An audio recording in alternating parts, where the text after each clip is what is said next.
Жаман әдет жақсы ат әпермейді.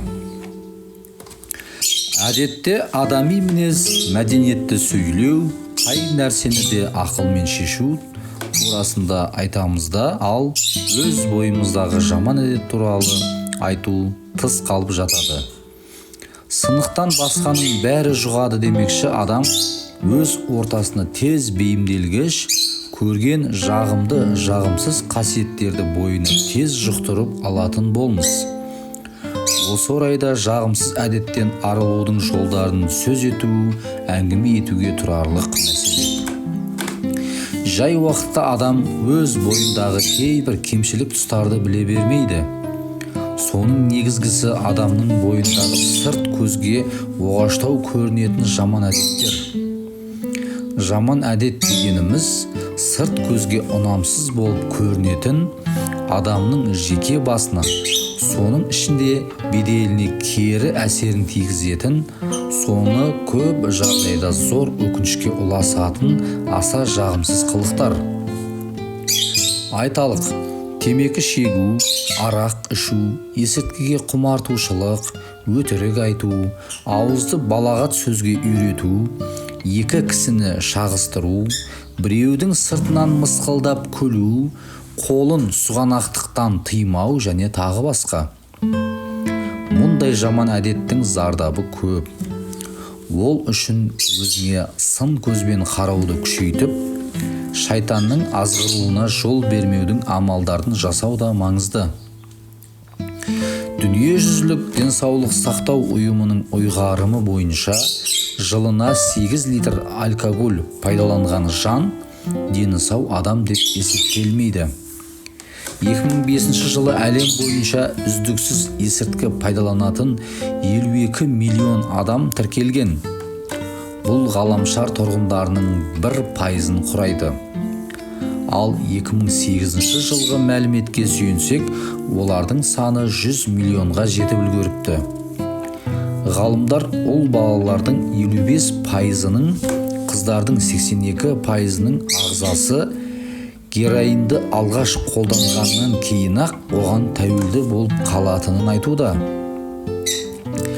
Дүниежүзілік денсаулық сақтау ұйымының сараптамасы бойынша жол апаты жағдайларының басым бөлігі ішімдіктің кесірінен көрінеді. Орыстың әйгілі физиологы Павлов 20-30 грамм арақ немесе бір саптаяқ сыра 10-40 минут ішінде адамның ойлау қабілетін 17%-ға төмендетінін дәлелдеген. Маскүнемдікке шалдыққандардың 60-70%-ның балалары да алкогольге бейім келетін болса, маскүнем аналардың туған нәрестелердің 12%-ның миы дамымай жарымес болып қалады. Бүгінде жер шарында 1,2 миллиард адам темекі шегетін көрінеді. Дүниежүзілік денсаулық сақтау ұйымының дерегі бойынша 1997 жылы темекіден 3 миллион адам қайтыс болған болса, бұл көрсеткіш жыл сайын 33%-ға өсіп отырған. Ғалымдардың айтуынша, өкпе рагы ауруларының 90%-ы шылым шегетіндердің үлесінде.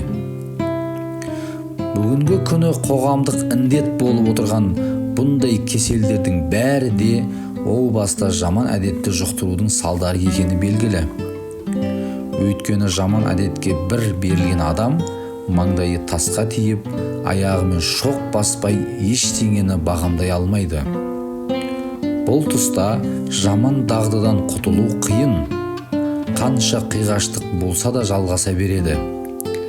Жақтырмау, ұнатпау, қаламау, ашулану, бәрі жиылса да оған ешкім ештеңе істей алмайды. Ол тіпті қорлық пен жек көруге де шыдайды деген Гетенің сөзінде шындық бар десек те болады. Көп жағдайда біреулер айтар сөзіне жаман ауыз сөзді де қосып айтып жатады. Әрине, ол адамның өзіне біліне қоймас. Алайда аузы балағат сөзге үйренген адам да сыртқа өз тәрбиесіздігін байқатады. Бірақ ол нашар әдет. Осындай жаман әдет туралы айта берсек жетіп артылады. Ал сол сияқты мақтаншақ адам да әңгімесінде шамадан тыс мақтанып тұрғанын сезіп тұрмай екен деген ойда боласың. Мақтаншақ адам өтірік айтуға бейім келеді. Себебі ол адам мақтану үшін айтар әңгімесін азайып, өтірік айтуға мәжбүр болады екен. Ал өтірікшінің шын сөзі зая демекші, үнемі өтірік айтатын адамның шын сөзіне де халық күмәнмен қарап сенбейтін болады. Осылайша жаман әдеттер бір-бірімен жалғасын таба береді. Адам бұл жаман қасиеттердің бойына терең сіңіп бар жатқанын сезбейді де қалады. Нашар дағды тәрбиесіздік пен мәдениетсіздіктің көрінісі. Ол адамның абыройын төгіп, көп жерде ұятқа қалдырады.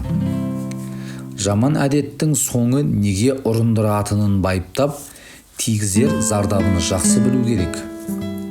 Жаман әдеттен құтылу уақыт өткен сайын қиындай түседі. Бұл жөнінде бұрыннан келе жатқан мына бір ғибратты әңгіме бар. Адам баласы осал жаратылды деп Құранда Ниса сүресінің 28 аятында айтылғандай, әр адам өзінің осал тұстарын жақсы білуі тиіс. Яғни, мен қателеспеймін деген ойдан барынша аулақ болуы керек. Мұқағали ақынның «Сүрініп кетпе, сүрініп кетсең болғаны, дей бергін досым, басыңа қырсық орнады.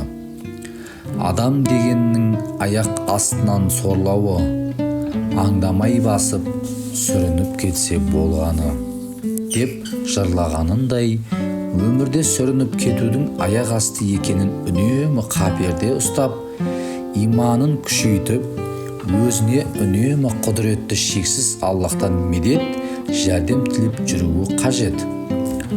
Нақты айтқанда, жақсыдан үйреніп, жаманнан жирену өмірлік ұстаным.